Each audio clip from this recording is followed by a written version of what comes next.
You know, I thought the Jordan 9 release would go just a little bit better than it did, but then again, I'm not shocked because it's 2020.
Positivity.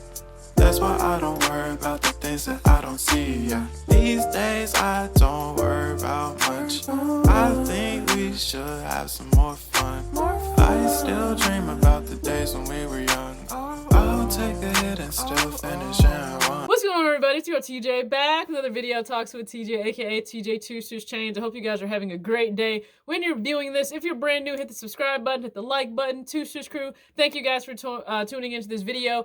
If you went after the Jordan 9, if it was something you absolutely wanted and you were able to cop, awesome. Also, let me know in the comment section. Very happy for you. So I gave you guys some thoughts, right, about the 9, at least when it came to grade school pair, just from one of the pairs I saw that we had in store. Hey, just check your pair, make sure the quality is on the up and up.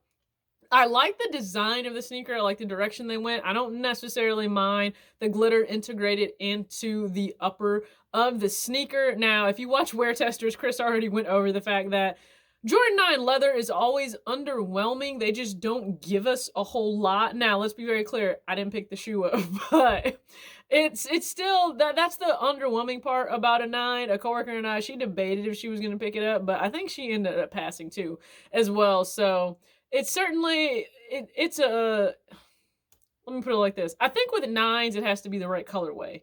Or maybe have the right history behind it. Because we already know those red and white 9s, we remember those, sold insanely well. Now, they were also part of, I believe, All-Star Weekend. So that plays a big factor in some shoes just selling during that time period. But that's not what this was. And for some, they were dead set on the 9s instead of the 11s. And then other people are probably like, hey, I've dropped money on an Xbox or I've dropped money on a PS5. These 9s are not on my radar at all. The 9s were certainly more limited in quantity than the Air Jordan 4 Fire Red. And I can tell you that just from the pairs that we got in store, plus the fact that 4s are sitting in a number of places. Now, will the 4 go up in time versus the 9? Yes, the 4 is an OG.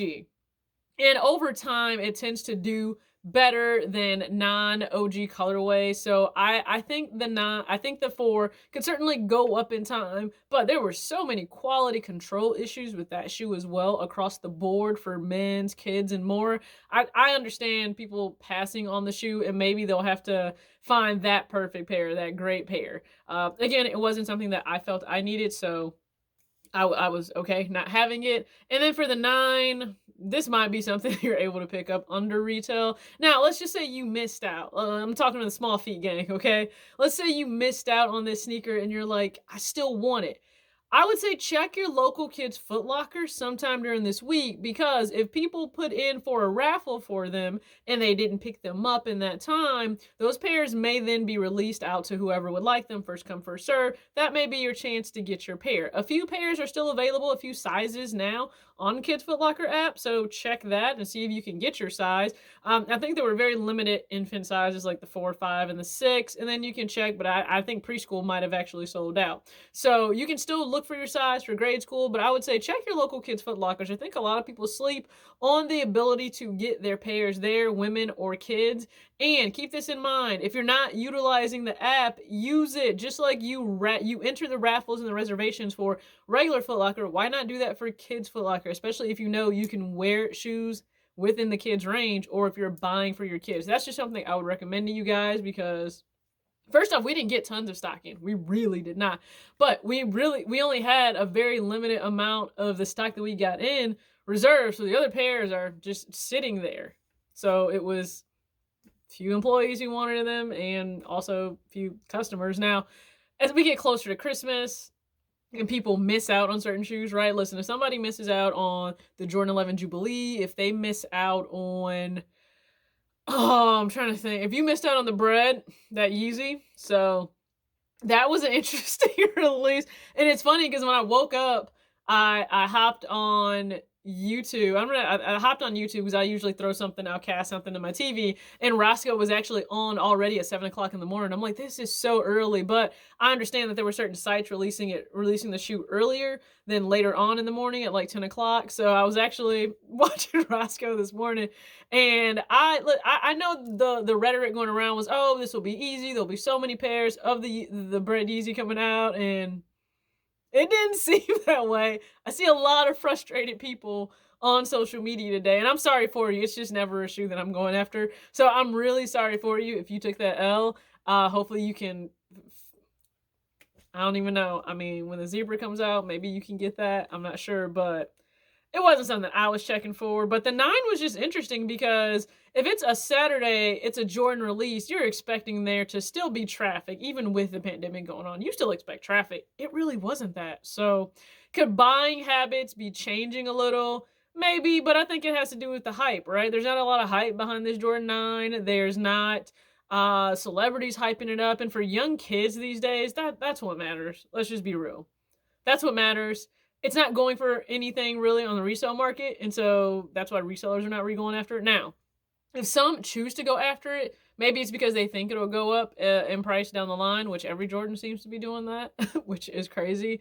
The gold and black patent leather one, that wasn't one that I was interested in getting, but it was interesting because watching Sneaker Fetish, he spoke on the fact it doesn't hold a whole lot of resale value right now, and that's interesting based on its predecessor and the origins of that sneaker and how it was part of the original metallic mid-pack that came out. I mean, times are wild. Times are wild. I agree with him. There are different generations of sneakerheads, and we're just seeing different buying habits right now. But that's it. I'm going to keep this short and sweet. I actually have to run off to my nail tech to get a manicure. It is time, let me tell you. But I picked up 2 sneakers for myself for employer appreciation.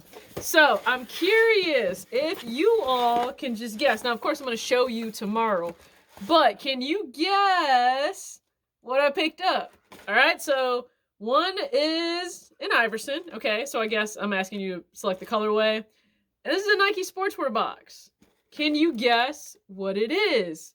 And I'll tell you something else. It's an amazing alternative to a collaboration that I think you might be interested in, all right? So thank you again so much. As always, act your age, not your shoe size. Thanks for tuning in. Peace out.